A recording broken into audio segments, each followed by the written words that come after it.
आज की वीडियो में हम बात करेंगे स्पिरिचुअलिटी, स्पिरिचुअल बाईपासिंग और ट्रांसफॉर्मेशन पर। स्पिरिचुअलिटी और स्पिरिचुअल बाईपासिंग को समझना बहुत ज़रूरी है, ख़ासकर उन लोगों के लिए जो स्पिरिचुअलिटी पर बहुत ज़्यादा यकीन रखते हैं। इसके अलावा ट्रांसफॉर्मेशन होती क्या है और ये किस तरह से आपकी ज़िंदगी में हो सकती है। अगर आप खुद को ट्रांसफॉर्म करना चाहते हैं तो ये एक्सपीरियंस होता क्या है, कैसे आप खुद को ट्रांसफॉर्म कर सकते हैं। आज की वीडियो में हम इस पर बात करेंगे। इस टॉपिक पर बात करने का जो ख्याल है वो मुझे शहबाज के कमेंट से आया। उन्होंने मेरी किसी वीडियो पर कमेंट किया था और अपना स्पिरिचुअल एक्सपीरियंस बयान किया था। उन्होंने मुझसे उस एक्सपीरियंस के बारे में थोड़ी सी गाइडेंस चाही।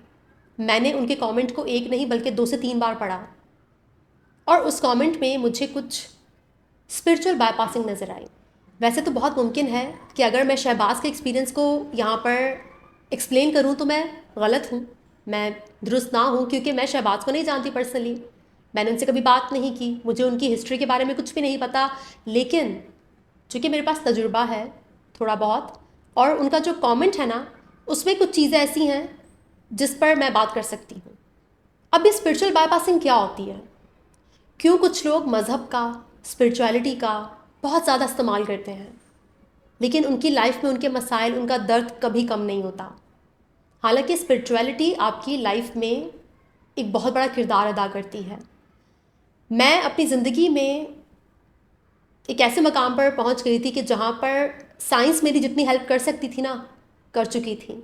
और उसके बाद यकीनन मुझे स्पिरिचुअलिटी की बहुत शदीद ज़रूरत थी अपनी ज़िंदगी में। मुझे पर्पस चाहिए था, मुझे डिवाइन के साथ कनेक्ट होना था। अगर आपने मैस्लोस हायरार्की का वो पिरामिड देखा हो ना, तो उसमें सबसे टॉप पर ना सेल्फ एक्चुअलाइजेशन होती है, यानी कि स्पिरिचुअलिटी, अपने आप को जानना, सेल्फ अवेयरनेस सबसे टॉप पर होती है।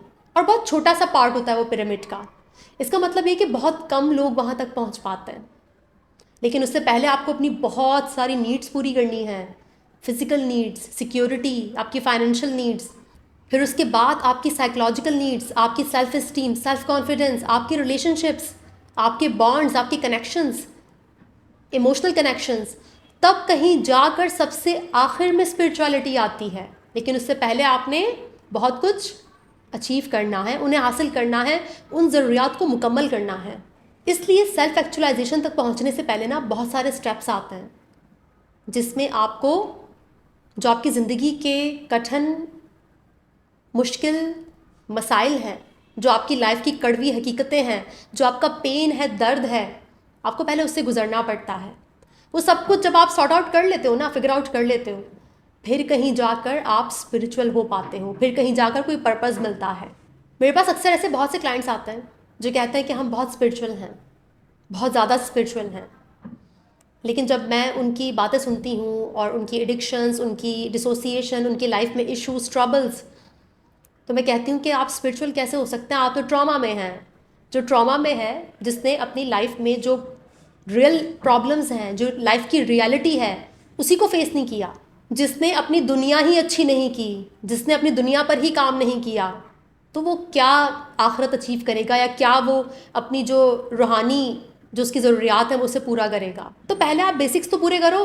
जो पिरामिड्स के बाकी स्टेप्स हैं वो कौन पूरे करेगा। डायरेक्टली आप सेल्फ एक्चुअलाइजेशन तक नहीं जा सकते। शहबाज के कमेंट में लफ्ज़ अचानक बहुत इस्तेमाल हुआ है कि अचानक ऐसा हुआ, अचानक मेरा सुसाइड करने का दिल किया, अचानक। कि अचानक कुछ भी नहीं होता, अचानक कुछ भी नहीं होता। वो अलग बात है कि अचानक आपके साथ जो इवेंट घटा है ना, जो हादसा आपके साथ हुआ है, उस अचानक के डीप डाउन बहुत सारे छोटे छोटे हादसे आपस में जुड़ रहे थे उस बड़े वाले हादसे को मैनिफेस्ट करने के लिए, उसको अनफोल्ड करने के लिए। लेकिन वो छोटे छोटे हादसे आपकी अवेयरनेस में नहीं थे। अगर आप एनालिसिस करेंगे ना, ख़ासकर मैं शहबाज से कह रही हूँ कि अगर वो एनालिसिस करेंगे अपनी उस कैफियत का जिससे वो गुजरे, तो उन्हें काफ़ी कुछ समझ आ जाएगा कि कुछ भी अचानक नहीं हुआ।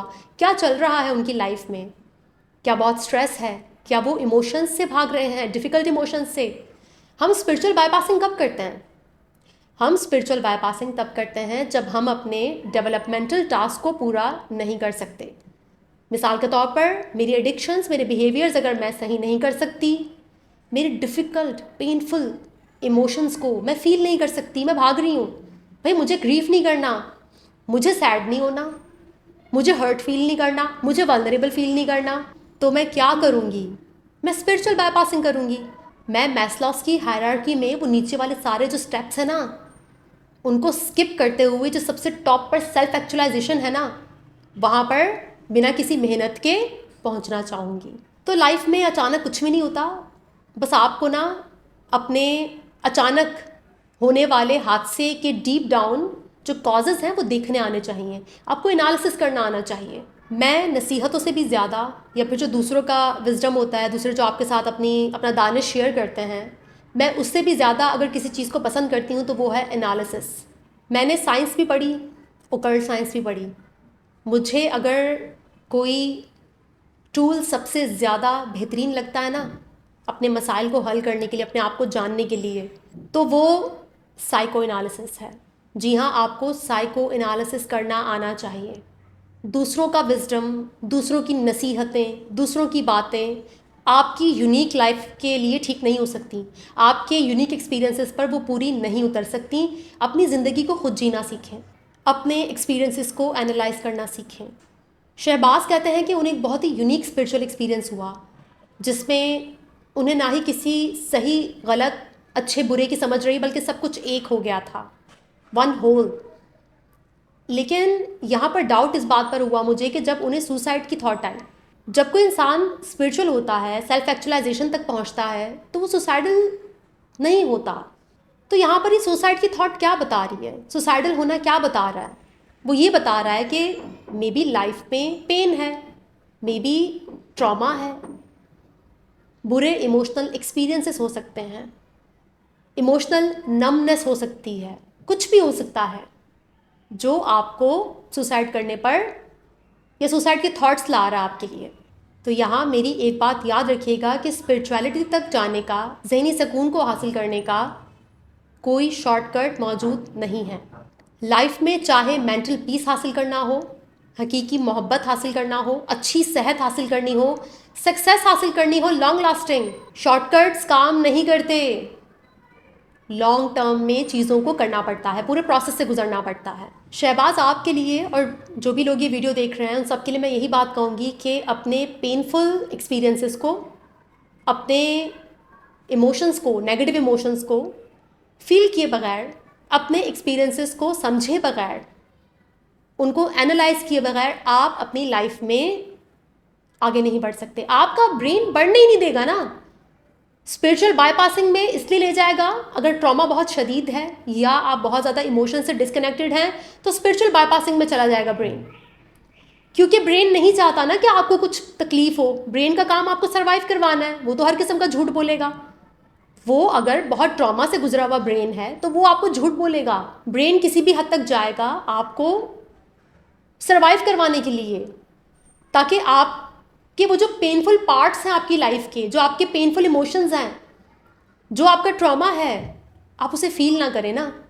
वो जो वल्नरेबिलिटी है उससे बचाने के लिए आपको कोई भी हरबे अपनाएगा आपका ब्रेन। तो बस याद रखिए, कोई शॉर्टकट्स नहीं होते लाइफ में। एक्सपीरियंस करना पड़ता है हर चीज़ को, लंबा चलना पड़ता है, पूरा एक मुकम्मल प्रोसेस है। और ये बात मैं आपको ना अपने तजुर्बे से बोल रही हूँ, मेरा तजुर्बा भी है और मेरी स्टडी भी है ट्रांसफॉर्मेशन के बारे में। मैंने अपनी लाइफ में बहुत ही भयानक किस्म की ट्रांसफॉर्मेशंस की हैं। जो लोग भी मुझे करीब से जानते हैं, मेरे अपने रिलेटिव्स, मेरे घर वाले, उन्हें पता है कि मैंने कितना ज़्यादा ट्रांसफॉर्म किया है ख़ुद को, चाहे वो फिज़िकल लेवल हो, इमोशनल लेवल हो, स्पिरिचुअल लेवल हो या फिर साइकोलॉजिकल लेवल। बड़ी भयानक किस्म की ट्रांसफॉर्मेशन दिखाई है मैंने। यूँ सोचे कि एक इंसान मर कर दोबारा जब ज़िंदा होता है ना, तो वो वाली ट्रांसफॉर्मेशन। तो मैंने ट्रांसफॉर्मेशन को बहुत डीपली स्टडी भी किया है, क्योंकि एक तो मैं खुद गुजरी हूँ उससे, दूसरा मैंने फिर उसको पढ़ा भी है, चाहे वो बिहेवियरल साइंस, न्यूरो साइंस के ज़रिए हो, साइकोलॉजी के ज़रिए हो या फिर ओकल्ट साइंसेस के ज़रिए। मैंने ट्रांसफॉर्मेशन को पढ़ा है और यकीन माने मेरा अपना तजुर्बा है। ट्रांसफॉर्मेशन कभी अचानक नहीं होती। ट्रांसफॉर्मेशन एक डिके प्रोसेस है। डिके प्रोसेस मतलब बहुत स्लोली, ग्रेजुअली, रोज़ मरेंगे आप। जी हाँ, डेली। डेली की तकलीफ़ है। जब आप ट्रॉमा को हील करते हो ना, ट्रॉमा वर्क करते हो, आप डेली तकलीफ़ से गुजरते हो। इतना पेन वो पूरा आपने सहना है, रोज़ सहना है, सालों साल सहना है, तब कहीं जाकर ट्रांसफॉर्मेशन होती है। तो ट्रांसफॉर्मेशन कोई चुटकी बजाकर बटरफ्लाइज वाला जो है ना, वो बटरफ्लाइज जो उड़ रही होती हैं और आप ट्रांसफॉर्म हो रहे हैं बाहें खोल कर, बड़ी तस्वीरें आपने देखी होंगी ऐसी गूगल पर, बाहें खोली हुई हैं, बटरफ्लाइज उड़ रही हैं और भाई मैं ट्रांसफॉर्म हो गया हूँ। अरे ऐसा नहीं होता। अगर मैं आपको कर्ट साइंस की ज़बान में समझाऊँ ना, तो ट्रांसफॉर्मेशन का बहुत गहरा ताल्लुक होता है स्कॉर्पियन से। जो बिच्छू होता है, स्कॉर्पियो होता है, वो और केव यानी कि गार। अगर आपने इस्लामिक हिस्ट्री पढ़ी हुई है, हमारी इस्लामियात तो पढ़ी होगी ना, बचपन में सबने ही पढ़ी है स्कूल में, अरे यूनिवर्सिटी तक पढ़ते हैं हम लोग। तो नबी करीम सल्लल्लाहु अलैहि वसल्लम कहाँ जाते थे गौर व फिक्र करने? गार हिरा में। अगर आप हिंदुज़म पढ़ोगे ना, तो जो भी ऋषि, महर्षि, योगी, संत, साधु थे, कहाँ मेडिटेशन करते थे, कहाँ पर ध्यान लगाते थे? गार में। इंडिया में आज भी वहाँ पर जो हिस्टोरिकल साइट्स हैं, वहाँ पर हज़ारों साल पुराने गार मौजूद हैं जहाँ पर योगी, ऋषि, महर्षि मेडिटेशन करते थे। तो गार का यानी कि केव का बहुत गहरा ताल्लुक होता है आपकी ट्रांसफॉर्मेशन से।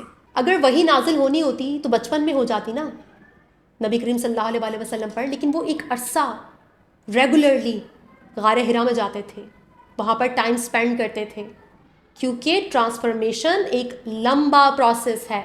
डेली डेली, रोज़, हर लम्हा कुछ ना कुछ होगा आपके साथ, आपको प्रोसेस करना है, आपको अपने साथ बैठना है। और गार में हमेशा अकेले होते थे हमारे नबी, और जितने भी योगी, ऋषि, महर्षि हैं हिंदुज़म में, वो भी अकेले बैठते थे।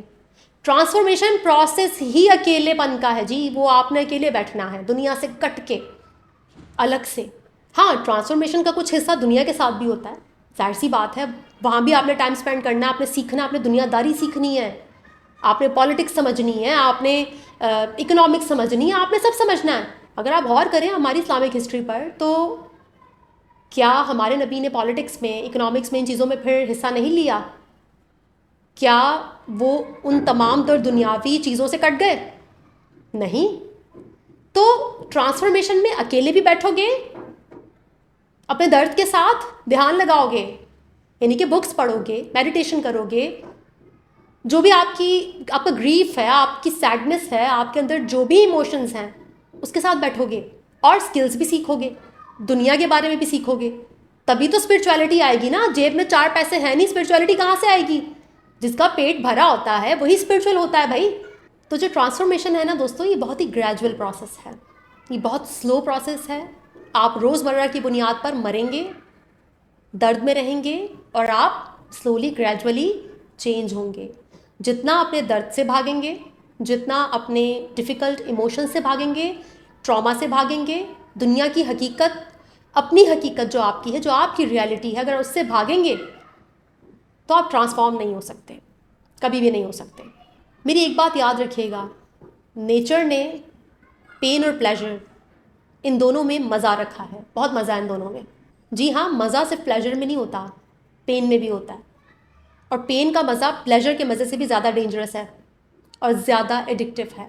तो मेरी लाइफ में एक टाइम ऐसा आया कि मैंने पेन को बहुत डीपली समझा, उसको ओन किया, जो भी नेगेटिव इमोशंस हैं उन्हें फ़ील किया, उनके साथ कंफर्टेबल हुई। तो मैं पेन के साथ इतनी ज़्यादा कंफर्टेबल हो गई हूँ कि मुझे अपने आप को बताना पड़ा कि वेट, कुछ ज़्यादा कंफर्टेबल नहीं हो जाना है, मतलब ठीक है, इतना ज़्यादा इंडल्ज नहीं होना, एक बैलेंस रखना है। बैलेंस, तवाज़ुन बहुत ज़रूरी होता है। लेकिन याद रखिएगा कि पेन को महसूस करना, उससे गुज़रना, रियलिटी को समझना, एनालाइज करना, अपने इमोशंस को फ़ील करना बहुत ज़रूरी है। इमोशंस बहुत इम्पॉर्टेंट हैं, आप उनको फ़ील किए बगैर लाइफ में आगे नहीं बढ़ सकते। जो लोग अपने इमोशंस को फ़ील नहीं करते, उनसे भागते हैं, वो मूव ऑन नहीं हो सकते, वो स्टक रहते हैं। क्योंकि बॉडी मूव ऑन नहीं होगी, ब्रेन मूव ऑन नहीं होगा जब तक आप अपने सारे एक्सपीरियंसेस को नाम नहीं दोगे, उन्हें एनालाइज नहीं करोगे और उस एक्सपीरियंस से रिलेटेड इमोशंस को फील नहीं करोगे। बॉडी स्टक रहेगी, ब्रेन स्टक रहेगा, आप मूव ऑन हो ही नहीं सकते, आप स्पिरिचुअल बाईपासिंग करोगे और कभी ट्रांसफॉर्म नहीं हो पाओगे। तो मेरी लाइफ में मैंने जितनी भी ट्रांसफॉर्मेशन की है ना आज तक, उसकी जो की है, उसका जो राज है, वो है एनालिसिस।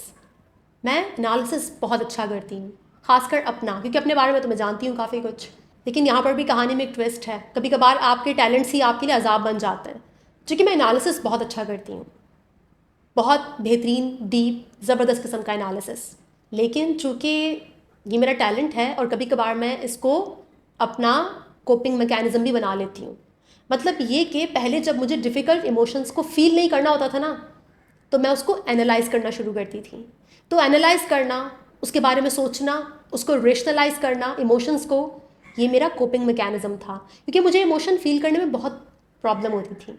सबको होती है ना, बुरे इमोशंस कौन फील करना चाहता है? कौन ग्रीफ करना चाहता है? कौन हर्ट फील करना चाहता है? कौन चाहता है कि वो सैड हो? कोई भी नहीं चाहता।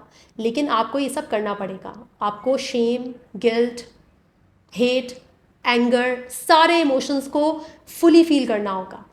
तो एनालिसिस में बहुत कमाल का करती हूँ, लेकिन जब एक्सपीरियंस को फील करने की बारी आती थी, इमोशंस को फील करने की बारी आती थी, तो मैं एनालिसिस का बाईपास कर लेती थी कि मैं सारा दिन उसको रेशनलाइज करती थी, आर्ग्यूमेंट्स ढूंढ कर लाती थी। फिर मैंने सीख लिया कि मुझे एनालाइज तो करना है, पर उसमें फीलिंग वाला पार्ट मुझे मिस नहीं करना। तो ये जो कुछ टूल्स हैं, इन्हें अपनी ज़िंदगी में शामिल कीजिए अगर आप वाकई में ट्रांसफॉर्म होना चाहते हैं। एनालाइज करना सीखिए। जी हाँ, लॉजिकल ब्रेन के साथ एनालाइज करना सीखिए कि आपके साथ अगर कुछ हुआ तो क्यों हुआ। अगर आपको सुसाइडल थॉट्स आ रही हैं तो क्यों आ रही हैं। आपको एक अजीब सा स्पिरिचुअल एक्सपीरियंस हुआ तो क्यों हुआ, क्या हुआ था, किन इमोशन से गुजर और लाइफ में क्या स्ट्रेस चल रहा है, पास्ट कैसा आपको गुजरा है। और फिर उसके बाद लिटरेचर पढ़ना, अपने आप को समझना बहुत ज़रूरी है, और फिर इमोशंस को फील करना बहुत ज़रूरी है, और फिर लाइफ में आगे बढ़ जाना बहुत ज़रूरी है। ये पूरा प्रोसेस है। इस प्रोसेस को कोई शॉर्टकट से हासिल नहीं कर सकता। I am really sorry. जितने भी योगी, ऋषि, महर्षि थे, जितने भी हमारे पैगंबर थे, उन सब ने इस प्रोसेस को फॉलो किया है।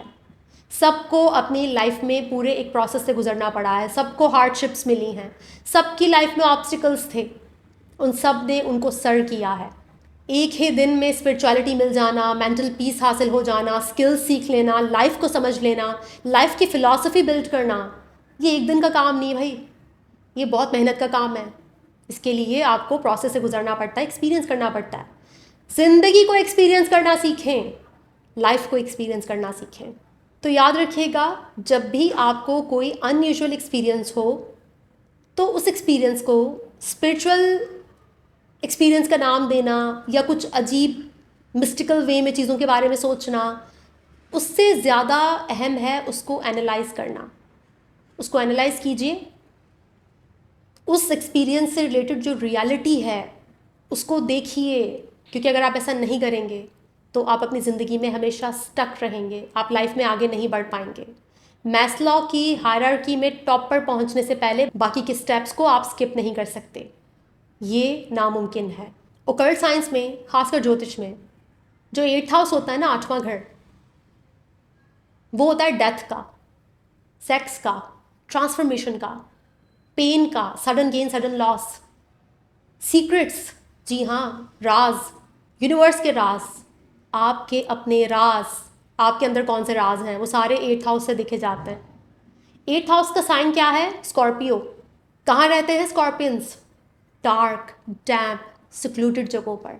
तो कहाँ से आती है ट्रांसफॉर्मेशन? डार्कनेस से, अगलीनेस से।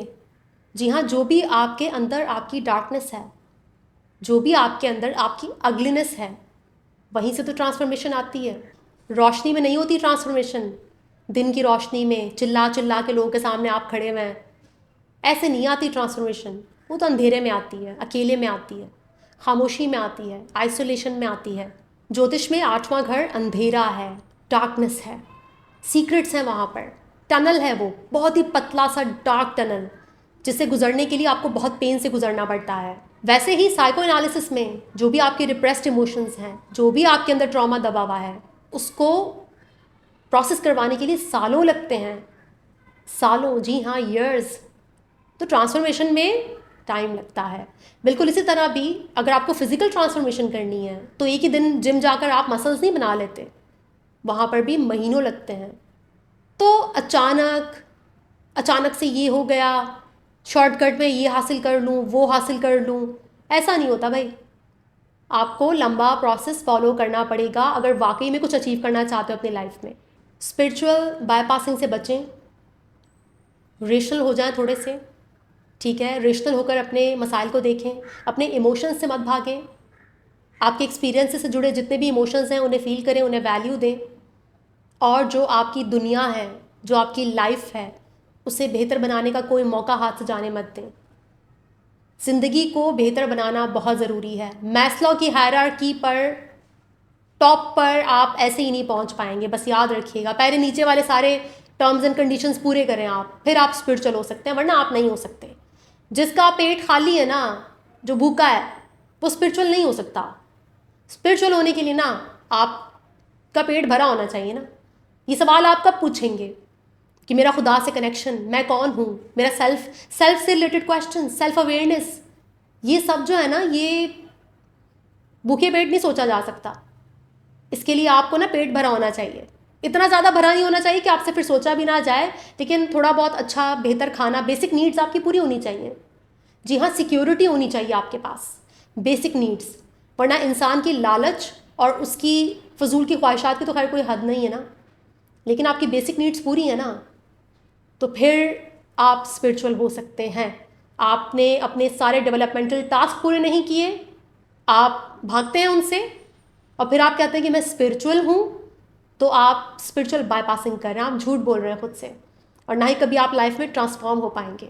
तो शहबाज से मैं यही कहना चाहूँगी कि बहुत मुमकिन है कि मेरा तज्जिया उनके लिए दुरुस्त ना हो, क्योंकि मैं उनके बारे में कुछ भी नहीं जानती, लेकिन फिर भी उन्हें अपने लाइफ के एक्सपीरियंसेस पर, अपने इमोशंस पर, अपनी ज़िंदगी पर गौर करना चाहिए। तब शायद कहीं जाकर वो उनके साथ जो होने वाला वो एक्सपीरियंस है जिसको उन्होंने कमेंट में बयान किया, वो उसे समझ पाएँ, एनालाइज कर पाएँ। और आप भी अगर ट्रांसफॉर्म होना चाहते हैं तो शॉर्टकट्स नहीं होते भाई। ट्रांसफॉर्मेशन की जर्नी ऐसे ही होती है, बाहें खोल के ना ताज़ी हवाएं नहीं लग रही होती आपको, और ना ही कोई तितलियाँ उड़ रही होती हैं, और ना ही कोई आपके अंदर एक बड़ी जॉयफुल फीलिंग होती है। वो बाय प्रोडक्ट है, वो एंड है। जॉय, ब्लिस, कंटेंटमेंट वो बाय प्रोडक्ट है, लेकिन उससे पहले वो जो बताया ना मैंने, वो स्कॉर्पियंस जहाँ होते हैं, डैम्प, सिक्लूडेड, डार्क, जी हाँ, उस जगह पर पहले आपको बैठना आना चाहिए। तो पहले ऐसी जगहों पर टाइम गुजारना सीखिए, फिर आपको वो जो स्पिरिचुअल एक्सपीरियंस है ना, वो ब्लिस, वो जॉय, कंटेंटमेंट, वो फील हो जाएगी। वो डिवाइन से जो कनेक्शन है आपका, लाइफ का जो पर्पस है, मीनिंगफुल लाइफ जिसे कहते हैं, वो आप हासिल कर लोगे। लेकिन उससे पहले आपके आसपास के लोग आपसे खुश नहीं हैं और आप चले हैं डिवाइन को खुश करने, आपके घर वाले आपसे खुश नहीं है, आपके पास रिलेशनशिप्स ही नहीं है, आप इमोशनली कनेक्टेड ही नहीं है, और आपने डिवाइन को खुश करना है। डिवाइन आपसे कभी खुश नहीं होगा, डिवाइन को कभी आपसे खुशी नहीं होगी, क्योंकि आपने कभी डिवाइन के बंदों के साथ कनेक्शन नहीं बनाया ना। आप सोशल क्रिएचर हो, आप सोशल बॉन्ड्स, सोशल कनेक्शंस के बगैर नहीं रह सकते। आप अपने साथ जो लोग आपके रह रहे हैं ना, उनके साथ अगर आप इमोशनली कनेक्टेड नहीं हो तो कोई स्पिरिचुअलिटी नहीं है, कोई डिवाइन के साथ आपका कनेक्शन नहीं है। पहले इंसानों से कनेक्टेड होना सीखें, अपने आप से कनेक्टेड होना सीखें, फिर डिवाइन से कनेक्शन मिल जाएगा आपको। खुद फील करेंगे आप कि आप डिवाइन के साथ कनेक्टेड हैं, आप अल्लाह के साथ कनेक्टेड हैं। तो पहले जो आपके साथ लोग रह रहे हैं आपके घर में, पहले उनके साथ अपनी हरकतें सुधार लें आप लोग, फिर वो जो डिवाइन है ना, उसके साथ जो कनेक्शन है वो नेचुरली बन जाएगा, उसके लिए इतनी एफर्ट नहीं डालनी पड़ेगी। उम्मीद करती हूँ कि मैं अपना जो पॉइंट है वो एक्सप्लेन कर पाई होंगी। वीडियो को यहीं पर ख़त्म करते हैं, इंशाल्लाह नेक्स्ट वीडियो में मुलाकात होगी। तब तक के लिए अपना बहुत ख्याल रखिएगा। Thank you so much.